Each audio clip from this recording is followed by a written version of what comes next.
할렐루야. 새벽 예배에 오신 성도 여러분들 환영합니다. 이 시간 우리 힘이 되시는 하나님께 함께 찬양하시겠습니다.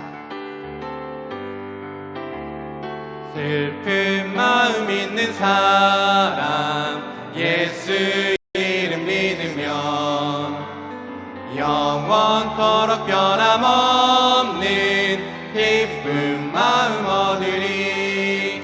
예수의 이름은 세상의 소망이요, 예수의 이름은 전국의 기쁨일세. 거룩하신 주의 이름 너의 방패 삼으라. 환난 시험 당할 때에 주께 기도 드려라. 예수의 이름은 세상의 소망이요, 예수의 이름은 전국의 기쁨일세. 존귀하신 주의 이름 우리 기쁨 내도다. 주의 품에 안길 때에 기뻐 찬송 부르리. 예수의 이름은 세상의 소망이요, 예수의 이름은 전국의 기쁨일세.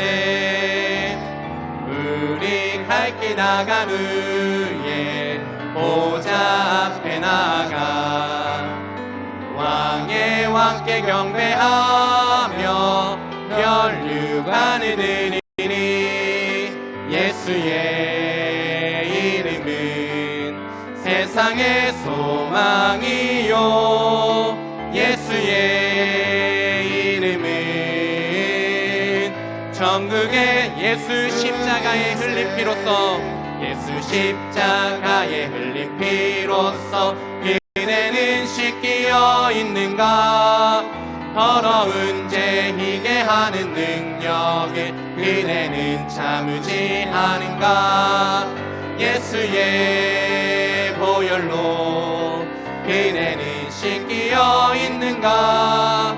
마음속에 여러 가지 죄악이 깨끗이 씻기어 있는가. 주 예수와 밤낮으로 늘 함께 그대는 행동을 하는가. 아무 때나 어디서나 그대는 십자가 붙들고 있는가. 예수의 보혈로 그대는 씻기어 있는가. 마음속에 여러 가지 죄악이 깨끗이 씻기어 있는가. 주님 예수 다시 올 때 그대는 영접할 예복이 있는가. 그대 몸은 거룩한 곳 천국에 들어갈 준비가 됐는가. 예수의 보혈로 그대는 씻기어 있는가. 마음속에 여러 가지 죄악이 깨끗이 씻기어 있는가. 모든 죄에 더러워진 예복을 주 앞에 지금 다 벗어서 샘물같이 솟아나는 보혈로 눈보다 더 이게 씻으라. 예수의 보혈로 그대는 씻기어 있는가. 마음속에 여러 가지 죄악이 깨끗이 씻기어. 주 예수 의지함이, 주 예수 의지함이 심히 기쁜 일일세. 영생 허락 받았으니 의심 아주 없도다. 예수 믿는 것은 받은 증거 많도다. 예수 귀한 예수 믿음 더욱 주소서. 그 주 예수 의지함이 심히 기쁜 일일세. 주를 믿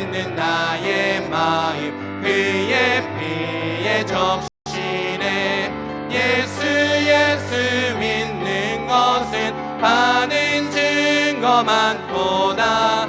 예수 예수 귀한 예수 믿음 더욱 주소서.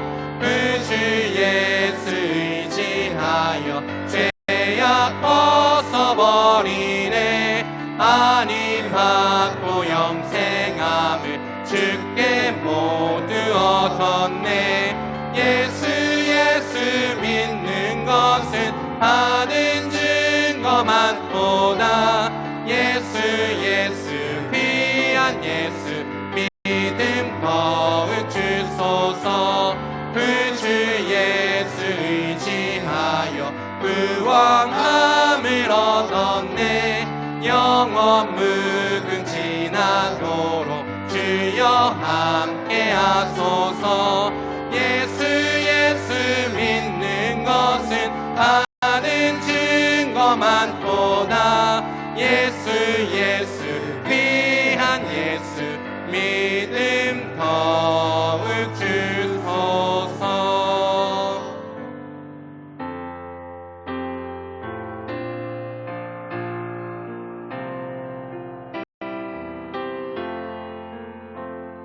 내 주를 가까이 하게 함은 십자가 짐 같은 고생이나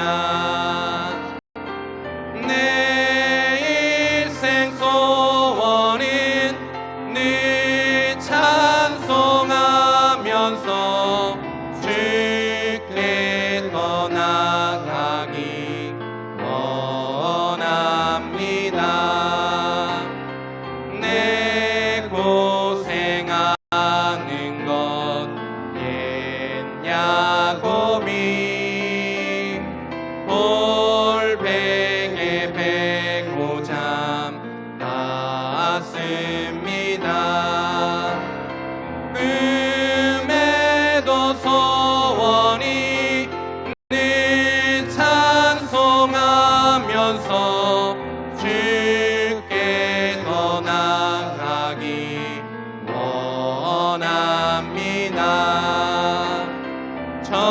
천성에 가는 길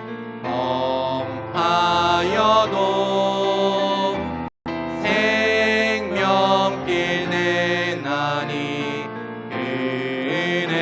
은혜로다. 천사 날 부르니 늘 찬송하면서 주께 떠나가기 원합니다. 야곱이 잠 깨어 일어나는 볼탄이 쌓은 것 본받아서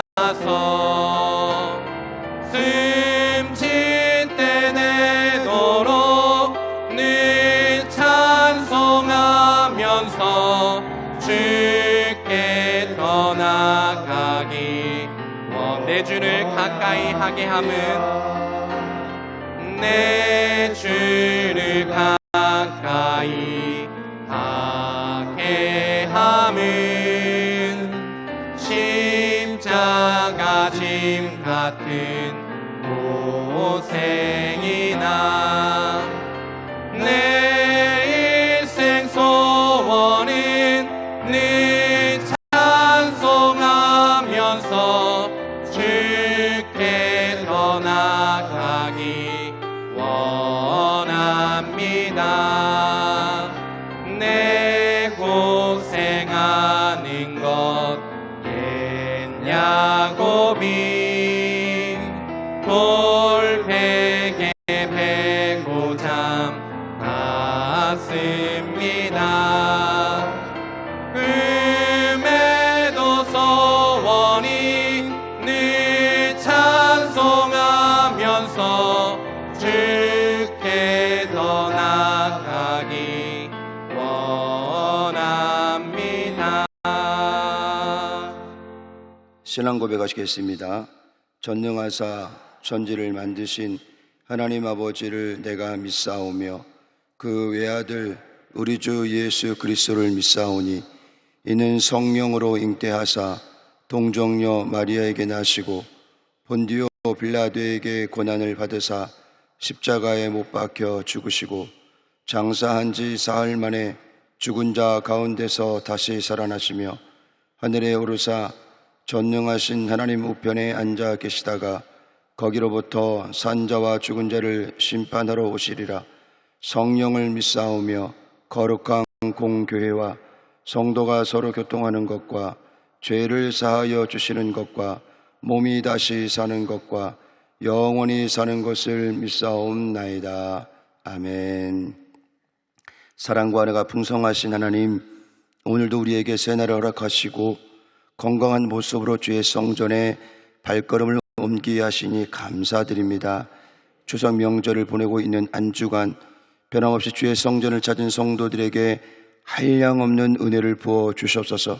다윗처럼 간절한 심정으로 이 자리에 나왔습니다. 기도할 때 응답하여 주시고 속히 모든 일들이 합력하여 선을 이루게 하옵소서. 어떠한 고난 가운데도 주님을 신뢰하며 주님을 인정하는 삶을 통해 하나님의 인도하심을 받는 복된 인생이 되게 하옵소서. 이제 우리는 믿음으로 말씀으로 성장하여 하나님의 크신 계획 가운데 쓰임받는 일꾼이 되기를 소망합니다.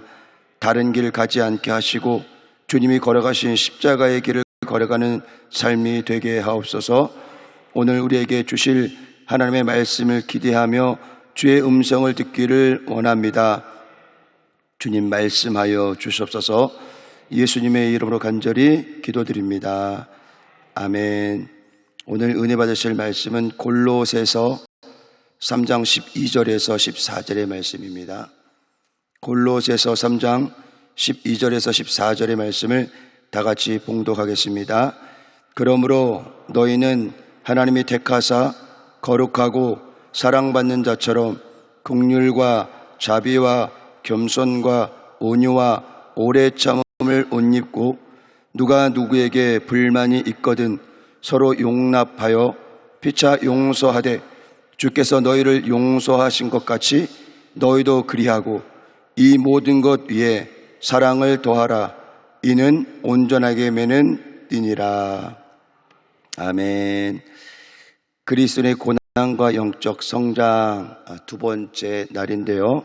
어제 말씀에 이어서 오늘은 영적 성장이라는 주제를 가지고 말씀을 나누도록 하겠습니다.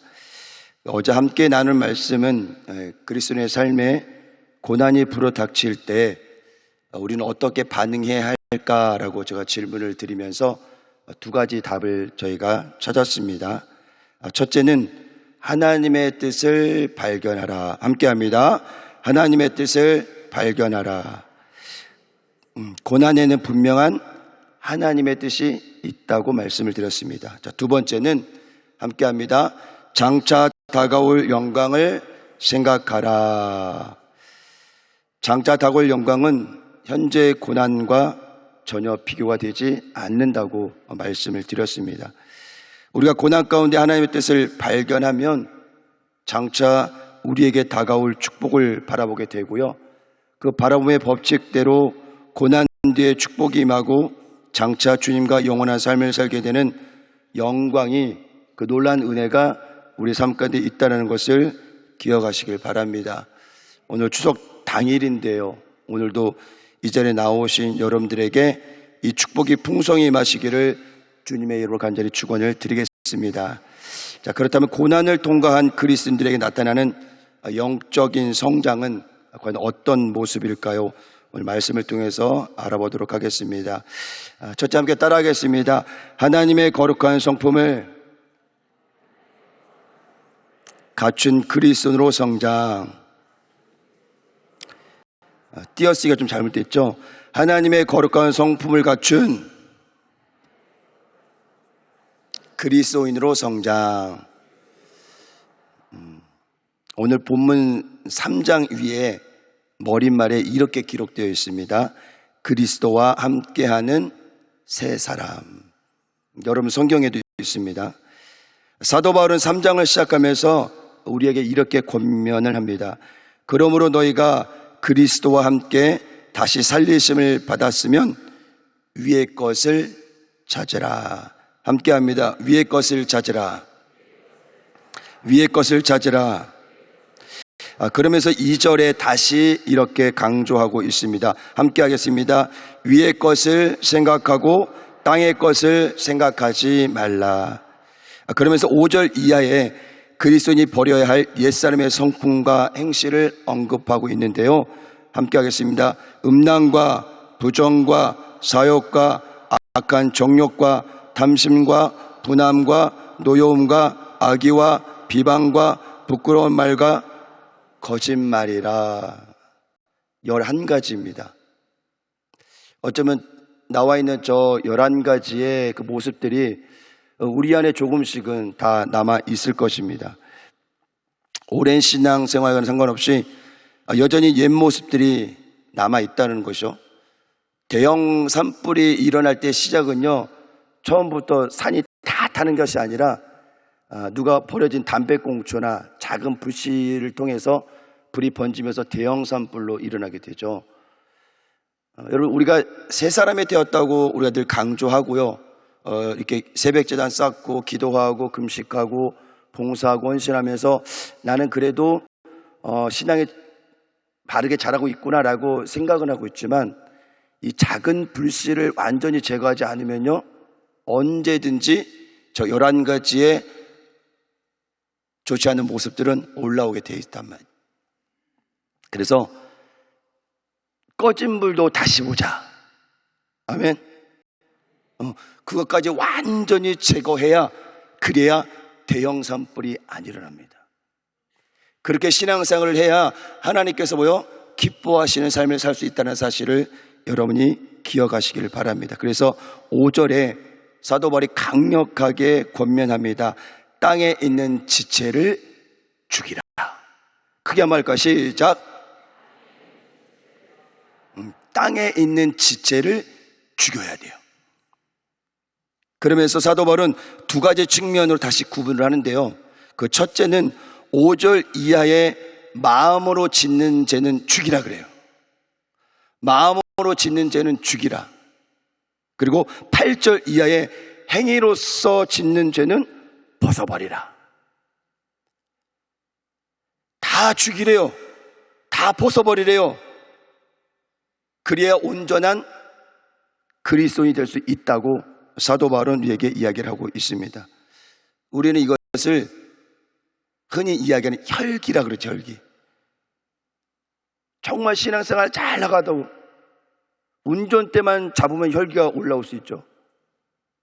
아무것도 아닌데 갑자기 훅 하고 올라와서 공동체를 향해, 때로는 상대를 향해서 혈기를 부리면서 자기의 옛 모습이 나오는 때가 굉장히 많다라는 것입니다. 사도 바울은 그 모든 것을 다 죽이라 그래요. 벗어버리라 그래요. 그것을 갖고 있는 한 신앙생활이 오래되고요, 목사인 저도 혈기를 가지고 있으면요, 제가 목사로서 사명 감당할 수가 없는 거죠. 저희는 완전히 죽어야 됩니다. 아멘. 사도 바울이 늘 고백했던 것처럼 나는 날마다 죽노라. 아멘.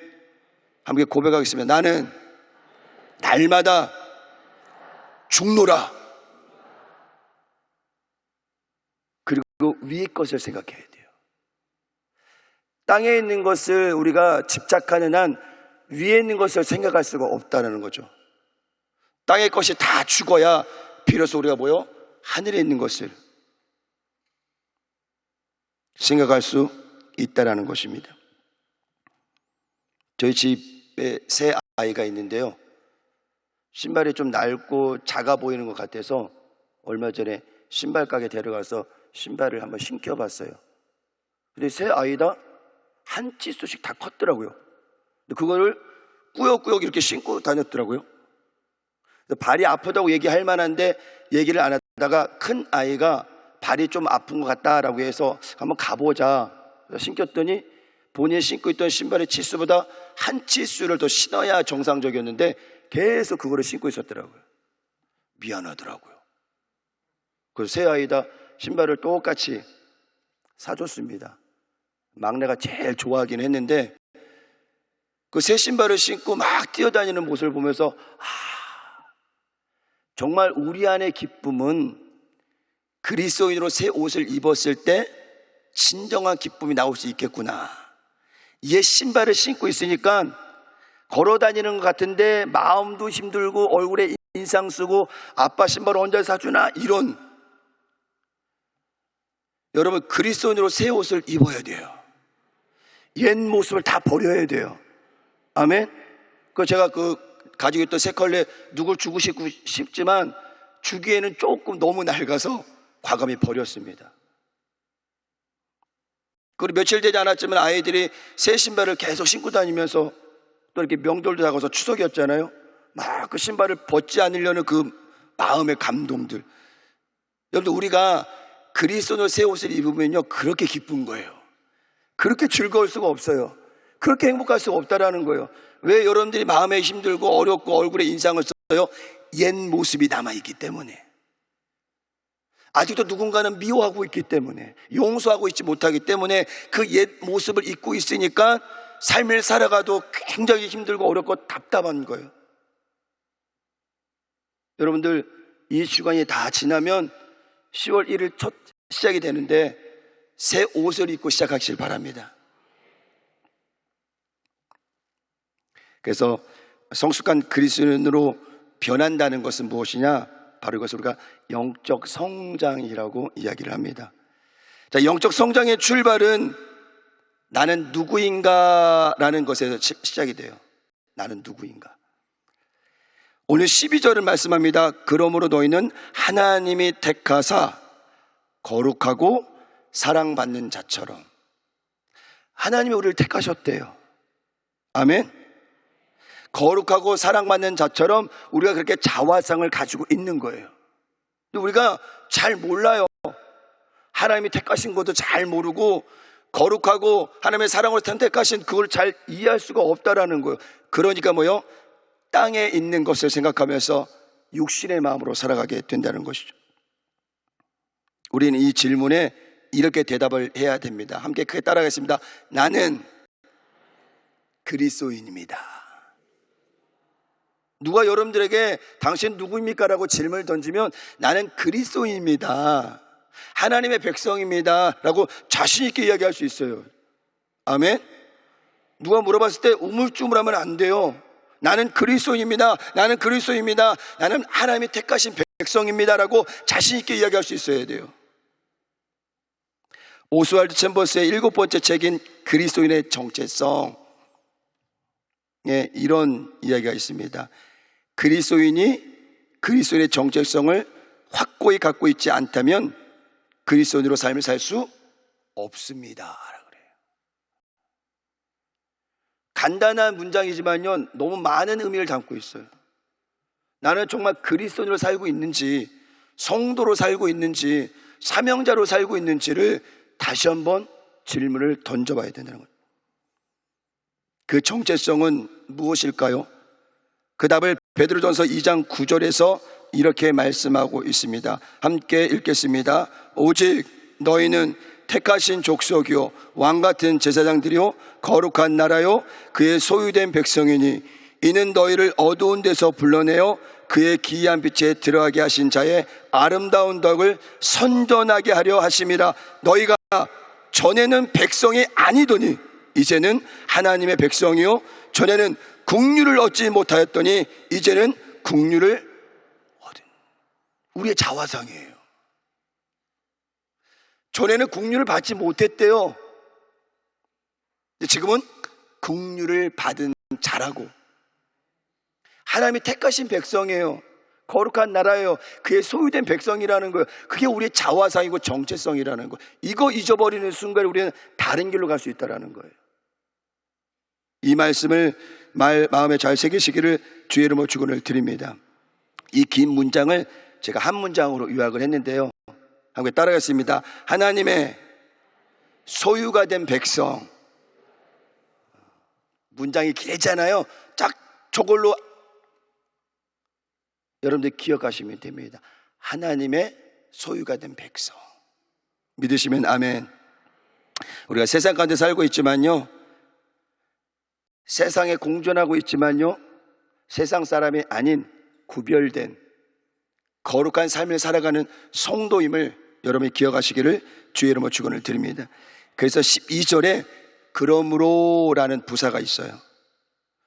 이 단어를 사용하면서 그리스도와 함께하는 세 사람의 삶의 모습으로 하나님의 거룩한 성품을 말하고 있는데요, 첫째가 긍휼, 자비, 겸손, 온유, 오래 참음. 5가지 항목이 있어요. 혹시 표가 나오나요? 글씨가 약간 좀 작아서 잘 안 보일 텐데요, 저걸 다 설명하려니까 너무 힘들어서 간단하게 표를 만들었는데, 긍휼, 자비, 겸손, 온유, 오래 참음. 그래서 뭐 헬라어는 저희 뭐 얘기 안 해도 되고요, 뜻과 의미를 보면 글씨가 좀 작아서 보일 텐데 저 따라하겠습니다. 긍휼은 깊은 연민, 불쌍히 여기는 마음. 그 다음에 의미는 우리를 향하신 하나님의 마음이란. 자비는 동정심, 인자, 가엾게 여김의 뜻이 있고요, 값없이 주시는 하나님의 은혜라는 것입니다. 겸손은 낮은 마음, 심령이 겸손한, 그래서 다른 사람을 섬기고자 하는 겸손한 자세.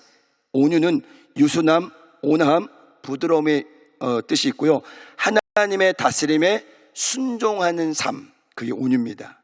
오래 참음은 자기 억제, 참고 견딤의 뜻이 있고요, 하나님의 구원의 계획과 열심의 절정, 그게 뭐요? 오래 참음이라는 것입니다. 저거 다 외우지 않으셔도 됩니다. 하나님의 소유가 된 백성은 하나님의 성품을 닮아가야 된다는 거예요.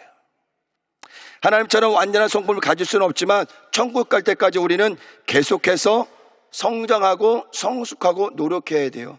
그 과정을 우리가 성화라 그래요. 이 땅에 있는 거는 완전한 성화도 없고요, 완전한 영화도 없어요. 성화의 과정을 다 거쳐서 주님을 만났을 때 비로소 영화의 삶을 살 수 있다는 것을 여러분이 기억하시길 바랍니다. 그때까지 우리가 뭐 해야 돼요? 노력해야 돼요. 그렇게 살려고 열심히 몸부림쳐야 돼요. 기도해야 돼요. 그래야 우리가 조금은 더 세상의 때가 다 벗어지고 그나마 조금 더 거룩한 모습으로, 조금 더 구별된 모습으로 주님을 만날 수 있다는 사실을 여러분이 기억하시기를 주의 이름으로 축원을 드립니다. 그래서 고난을 많이 경험한 사람들은 더 낮아지고 더 겸손해지고 더 온유해지고 하나님이 하나님 되심을 고백하는 사람들이에요. 아멘. 고난이 많으니까 벼가 익을수록 고개를 숙이듯 많은 고난을 경험한 사람들이 그것을 자랑하는 것이 아니라 그 안에서 하나님의 은혜를 경험했기 때문에 나는 아무것도 아닙니다 라는 고백이 저절로 나와요. 그리고 어떤 고백이 나올까요? 사도 바울의 고백처럼 나의 나 된 것은 하나님의 은혜로다. 아멘. 한번 따라할까요? 나의 나 된 것은 하나님의 은혜로다. 믿으십니까? 이거 말고는 다른 표현이 없어요. 여러분 어떤 수식어로 그것을 고백하고 있겠어요? 다른 게 없어요. 그냥 모든 것이 하나님의 은혜인 거예요.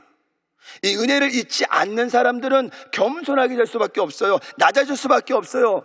더 섬길 수밖에 없다라는 거예요. 그 은혜를 알지 못하니까 내가 드러나는 거죠. 모든 영광 하나님께. 아멘. 그런 믿음의 삶을 살아가시기를 주의 이름으로 축원을 드립니다. 두 번째는 하나님의 사랑으로 충만한 그리스도로 성장한다는 것입니다. 함께 따라합니다. 하나님의 사랑으로 충만한 그리스도로 성장. 하나님의 사랑의 절정은 오래 참음이라고 말씀을 드렸는데요, 이 오래 참음 안에 들어있는 가장 큰 것이 뭔지 아세요? 용서입니다. 용서. 만약 저와 여러분들이 어제 새벽 예배 끝나고 오늘 오기 전까지 정말 바르게만 살아왔을 수도 있지만 혹시 모르게 또 이렇게 부침을 하면서 감정이 올라올 수 있었잖아요. 그죠? 하나님이 어제 우리를 용서하셨기 때문에 오늘 우리가 이 자리에 있을 수 있는 거예요. 저는 잘못 안 했어요. 아니요. 그것이 잘못된 생각이에요. 생각으로, 시선으로, 입술로, 마음으로 짓는 죄가 얼마나 많은지 몰라요. 순간순간. 우리는 인식하지 못해요. 근데 하나님께서 다 용서하신 거예요. 용서하셨으니까 오늘 이 자리에 우리가 나올 수 있던 거예요. 아멘.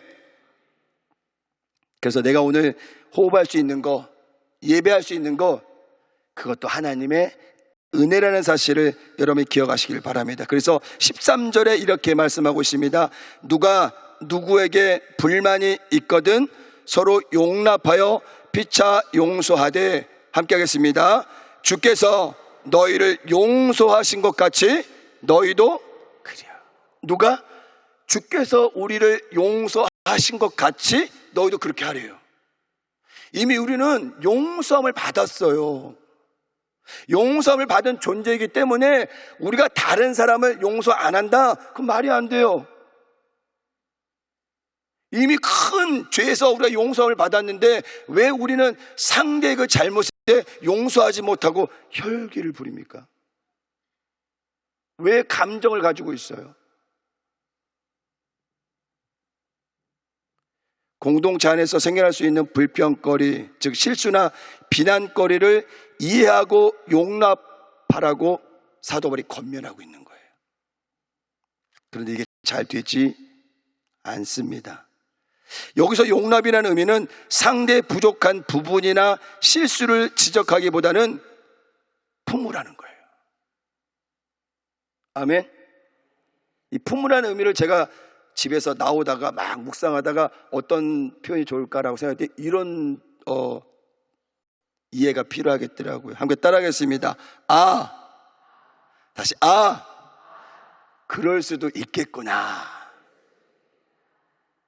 이 마음을 가지면요, 상대가 어떻게 다가와도요, 그래서 화가 났구나, 그래서 삐졌구나, 그래서 서운한 마음 갖고 있구나, 그래서 나한테 이렇게 대하고 있구나, 그럴 수도 있겠다, 그럴 수도 있겠다. 별로 공감이 없으신 것 같은데, 여러분 그런 마음을 가지셔야 돼요. 그런 마음을 가지고 있어도 내 안에 혈기는 계속 올라와요. 근데 그럴 때마다 그럴 수 있겠구나, 그래 그럴 수 있을 거야. 그리고 뭐요? 나도 용서함 받은 사람인데 내가 왜 저 사람을 정죄하지? 내가 왜 저 사람을 판단하지? 이런 마음 갖고 있으면요, 화낼 일이 없어요. 혈기 부릴 일이 없어요. 싸울 일이 없어요. 그런 마음이 없으니까 자꾸 부딪히는 거예요. 여러분 이 말 잘 기억하시기 바랍니다. 그래 그럴 수도 있겠구나, 그럴 수밖에 없었겠구나, 그렇게 마음에는요 싸울 일이 없다라는 것입니다. 오늘 말씀처럼 주께서 너희를 용서하셨기 때문에 우리는 용서해야 돼요. 아멘. 다른 거 따지지 마시고 그냥 용서하시면 돼. 용서함을 받았기 때문에 1만 달란트 빚진 자가 탕감을 받았잖아요. 그 이야기가 우리에게 무슨 메시지를 던지는 거예요? 너희도 그렇게 큰 죄를 지었는데 이미 주님께서 용서하셨다. 근데 작은 죄를 지은 사람에게 그렇게 혈기 부리고 그렇게 화를 내면서 이야기하면 그 사람이 하나님의 사람인가, 그리스도로 입은 새 사람인가, 우리가 의문점을 좀 가져야 돼요. 저부터 고쳐야 돼요. 저부터요. 그런 마음으로 살아갈 때 우리 가정과 삶의 터전에 하나님의 큰 은혜가 임한다는 사실을 기억하시기를 주의 이름으로 축원을 드립니다. 그래서 주님 앞에 드리는 예물도 형제와 화목한 후에 드리라 그랬어요. 그러니 주님께서 우리에게 말씀하시는 용서, 사랑이 얼마나 큰 거예요. 예물보다 더 중요한 게 용서함이에요. 사랑함이에요. 아멘. 그러고 나서 진심 어린 마음 가지고 예물을 드려야 그 예물이 흠양이 되죠. 막 싸우고 혈기 부르는데 막 봉투에다가 10만 원 넣고 헌금 드리는 거, 그게 뭐가 중요해요? 여러분들 늘 그런 마음으로 신앙생활 하시기를 주의 이름으로 축원을 드립니다. 그래서 용서는 상대를 위한 용서이기보다 자신을 위한 용서다라고 생각하시면 돼요. 아멘. 내가 너를 용서하는 것 같지만 아니요, 나를 위해서 용서해야 돼요. 내가 용서하지 못하면 내가 너무 힘들어요. 그 사람 보면 피해가고 싶어요. 이렇게 갈 수 있는 건데 이렇게 돌아가잖아요. 만나기 싫어서. 그 얼마나 힘들어요. 그 상태로 잠들고 그 상태로 식사를 하고 그 상태로 신앙생활을 한다. 얼마나 힘든 거예요. 그 사람도 그 사람이지만 나를 위해서 용서할 때 모든 관계가 회복될 수 있다는 사실입니다. 나를 위한 용서의 저자 프레드 러스킨 박사님이 이렇게 책에서 말씀합니다. 용서란 내 행복을 위한 지혜로운 선택이다. 용서는 자신을 괴롭힌 자를 위한 것도 그 사람이 저지른 것에 면죄비를 주는 행위도 아니다. 내게 상처를 준 대상에 대해서 더 이상 분노하고 증오하는 필요가 없다는 사실을 깊이 인정하는 것이다. 짧은 글이지만 너무 많은 것을 주고 있더라고요. 여러분들이 박사님이 얘기하셨던 이 글대로 용서는 자신을 위한 더 필요하다는 것을 여러분이 기억하시고 이 추석 연휴가 다 지나기 전에 9월이 다 지나기 전에 다 용서하시기 바랍니다. 아멘.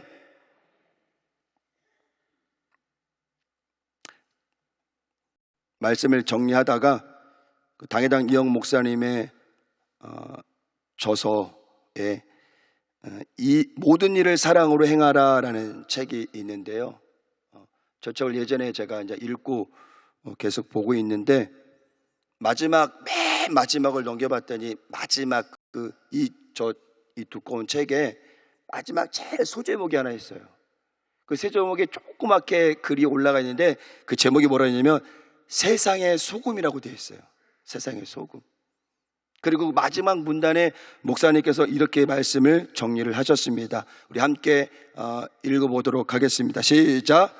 예수님은 이 땅에 오셔서 제자들에게 복음만을 전한 것이 아닙니다. 하나님의 백성들이 이 땅에서 어떠한 태도로 살아야 하는지도 가르쳐 주셨습니다. 그것은 바로 사랑으로 행하는 삶, 사랑을 실천하는 삶이었습니다.